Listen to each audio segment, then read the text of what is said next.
का कहर टूटा है। आपको बता दें कि रोहतक, सोनीपत और झज्जर के एरिया में धान की फसल अगले एक सप्ताह में पकनी शुरू होने वाली थी। अच्छी फसल होने के कारण किसान भी काफी खुश थे, लेकिन उनकी उम्मीदों पर प्राकृतिक आपदा कहर बनकर टूटी है। अब हालात ऐसे बन गए हैं कि किसान अपने खेतों में जाने से भी डर रहे हैं। इस बारिश का असर हर फसल पर पड़ा है, लेकिन सबसे ज्यादा प्रभावित धान, बाजरा और कपास बोने वाले किसान हुए हैं। जी मेरा 3 किले था पूरा, वो कल पहले तो चोवा था, फिर वो कल ये जो बारिश आई है तूफान आया है वो जड़ से उखाड़ दिया बिल्कुल ही। रोहतक जिले में 33,500 हेक्टेयर एरिया में धान की बुआई हुई थी। सोनीपत में 75,000 हेक्टेयर में किसानों ने धान की फसल बोई थी। झज्जर जिले में 25,000 हेक्टेयर में धान की फसल बोई गई है। इन जिलों में 1,33,500 हेक्टेयर भूमि पर बोई गई धान की फसल बारिश की भेंट चढ़ गई। इसके अलावा 45,500 हेक्टेयर एरिया में बाजरा और 21,600 एकड़ में कपास की फसल चौपट हुई है।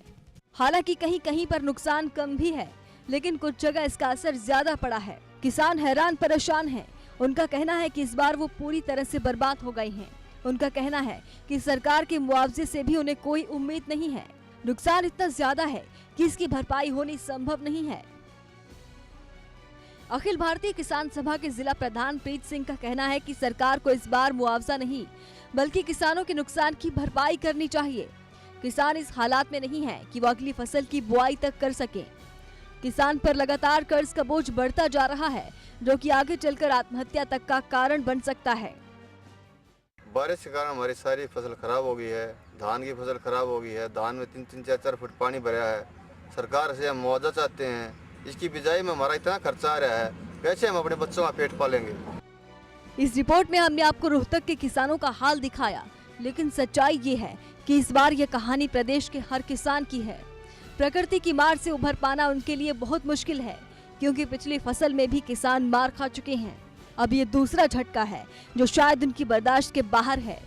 फोकस टीवी हरियाणा के लिए रोहतक से धीरेन्द्र कुमार की रिपोर्ट। रोहतक से हमारे संवाददाता धीरेन्द्र कुमार फोन लाइन पर हमारे साथ इस वक्त जुड़े हुए हैं। धीरेन्द्र, नुकसान हुआ है, भरपाई कैसे होगी, ये बड़ा सवाल अब किसानों के सामने है। मुआवजे की भी मांग लगातार उठ रही है। सरकार का रुख कैसा है, क्या नजर आ रहा है? देखिए सूर्यकांत, मैं आपको बताना चाहूंगा ये नुकसान पहली बार नहीं हुआ है। पिछले 3-4 साल से लगातार किसानों के साथ इस तरह से प्राकृतिक आपदा का सामना करना पड़ रहा है। रही बात पिछली बार जो गेहूं की फसल खराब हुई थी, उसका मुआवजा हालांकि डिस्ट्रिक्ट एडमिनिस्ट्रेशन के पास आ चुका है, लेकिन किसानों को अभी तक नहीं बांटा गया है। इसलिए किसान इस बात से ज्यादा चिंतित है। अगर सरकार मुआवजे की घोषणा भी कर देती या गिरदावरी भी करा देती तो पता नहीं उन्हें कब मुआवजा मिलेगा या नहीं मिलेगा, और मिलेगा तो कितना मिलेगा। इसलिए किसान काफी मायूस है, क्योंकि अगले महीने त्योहार भी आने वाले हैं और किसानों ने जिस तरीके से अपनी फसल को अभी तक बचा कर रखा था, और अब अंत समय में जब पिछले अगले एक सप्ताह के अंदर जब धान की कटाई शुरू होने वाली थी और इस अचानक इस तरह की प्राकृतिक आपदा हो गई, और जिस कारण तकरीबन 50% से ज्यादा नुकसान हुआ किसानों को। काफी मायूस है किसान। जी धीरेन्द्र, आप हमारे साथ बने रहिए। हमारे साथ इस वक्त कृषि वैज्ञानिक बी.आर. कंबोज जी जुड़ गए हैं। बी.आर. कंबोज जी, आपका फोकस टीवी पर बहुत बहुत स्वागत है। जी कंबोज जी, एक अहम सवाल आप किसानों के सामने है कि एक तरफ जहां फसल खराब हुई उसके बाद भरपाई कैसे होगी, लेकिन ऐसे में आपसे जानना चाहेंगे कि जो ये बारिश हुई है इसका कितना असर फसलों को हुआ है और जमीन को कितना असर है? हेलो जी कंबोज जी, आपसे ये जानना चाहेंगे कि जो बारिश हुई है इसने एक तो अनाज की जो क्वालिटी है उसे भी गिरा दिया है, नुकसान भी हुआ है। अगली फसल क्या कुछ होगी, और उससे उम्मीदें तो काफी कुछ है, लेकिन फिलहाल जो असर पड़ा है क्या कुछ नजर आता है?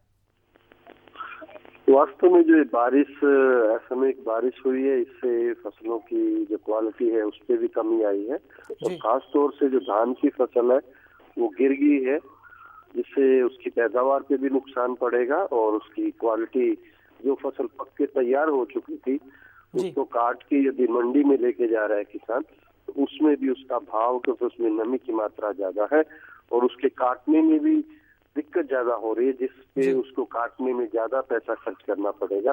साथ ही जो दूसरी फसलें हैं, चाहे वो कपास है चाहे वो बाजरा है, उनमें निश्चित रूप से, क्योंकि ये फसलें बिल्कुल तैयार थी और इस तरह की बारिश से किसानों को निश्चित रूप से नुकसान हुआ है। और जो गन्ने की फसल है, यदि हवा के साथ इसी तरह से और बारिश हुई तो निश्चित रूप से उसमें भी किसानों को नुकसान उठाना पड़ेगा। जी कंबोज जी, एक अहम सवाल बनता है, जो नुकसान होना था वो हो चुका है, जो हो रहा है उस पर किसी का जोर भी नहीं है। ऐसे में क्या वो फसलें हो सकती हैं जिनसे कुछ हद तक भरपाई हो सके, जिनकी रोपाई अब किसान कर सकते हैं, जिनसे उम्मीदें किसानों की अभी भी बनी हुई हैं? जो भी फसलें अब आने वाली फसलें हैं, निश्चित रूप से उसमें चाहिएगा किसानों को कि वो फसल कटाई के बाद, क्योंकि बजाय के इसके वो खेत की तैयारी करें, कुछ नई तकनीकें हैं, जैसे आप तप्पड़ में बिजाई करके अपने समय पे गेहूं की बिजाई कर सकते हैं। तो किसान भाइयों को चाहिए कि वो वैज्ञानिकों के संपर्क में या जो कृषि विभाग है उसके संपर्क में रहें, ताकि वो अच्छे बीजों का चुनाव करके और समय पे अपनी जो रबी की फसल है उसकी बिजाई करके इस नुकसान की भरपाई कर सकते हैं। जी, हमारे संवाददाता धीरेन्द्र रोहतक से हमारे साथ बने हुए हैं। धीरेन्द्र, जरा आप बताएं, जो ताज़ा आंकड़ा बयां करता है कितना नुकसान फसलों को लेकर हुआ है और क्या कुछ अब किसान मुआवजे की मांग को कर रहे हैं, सरकार के जो रुख है उसको लेकर क्या कुछ लग रहा है? देखिए, किसानों को कहना कि बार बार फसलें बर्बाद हो रही है और सरकार भी गिरदावरी कराती है, लेकिन गिरदावरी कराने के बाद जो मुआवजे का वितरण का समय आता है, वितरण समय पर नहीं हो पाता और जो किसानों की मांग होती है, जिस हिसाब से नुकसान होता है उस हिसाब से सरकार की तरफ से भरपाई भी नहीं की जा रही। मैं आपको बताना चाहूंगा कि पिछले फरवरी माह में जब गेहूं की फसल खराब हुई थी तो सरकार ने तुरंत उसकी गिरदावरी करने के आदेश दिए थे, लेकिन रोहतक जिले के हालात ऐसे हैं कि तकरीबन 42.5 करोड़ रुपया किसानों का सरकार की तरफ से आ चुका है, लेकिन जिला प्रशासन ने अभी तक किसानों को मुआवजा नहीं बांटा है। तो किसान इस तरफ से काफी मायूस है, क्योंकि सरकार अगर गिरदावरी करा भी देती है तो जो लोकल लेवल पर डिस्ट्रिक्ट एडमिनिस्ट्रेशन है वो उसको वितरण करने में काफी लापरवाही बरतता है, जिस कारण किसान सरकार से इस बार असंतुष्ट तो है। उनका कहना है कि देखिए, अगर सरकार इस बार भी मुआवजा देगी तो काफी नाकाफी होगा, क्योंकि नुकसान इतना ज्यादा हो चुका, अगर उसकी भरपाई करे तो बेहतर होगा। जी धीरेन्द्र, इस तमाम बातचीत और जानकारी के लिए आपका बहुत बहुत शुक्रिया। हमारे साथ कृषि वैज्ञानिक BR कंबोज जी जुड़े थे। कंबोज जी, आपका भी तमाम बातचीत के लिए बहुत बहुत शुक्रिया। तो मौसम इस कदर बेईमान हुआ है कि किसानों पर अब आफत टूट पड़ी है। बारिश खेतों में खड़ी फसलों और मंडी में रुके अनाज की लाखों बोरियों पर कहर बनकर बरसी। ऊपर से प्रशासन और अनाज मंडियों की नाकाफी इंतजाम किसानों के पसीने की कमाई को स्वाहा कर रहे हैं।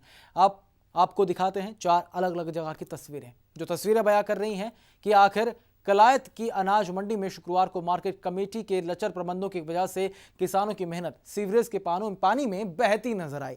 इस तबाही से सहमे किसानों ने अनाज को बचाने की लाख कोशिशें की, लेकिन फसल को बचाने में वो असफल रहे। दरअसल मंडी से पानी निकासी की व्यवस्था को सुचारू बनाए रखना बोर्ड की जिम्मेदारी है, जिसमें पूरी तरह से विफल हुई है। लेकिन मार्केट कमेटी का अमला अब सब कुछ जानते हुए भी हाथ पर हाथ धरे बैठा हुआ है।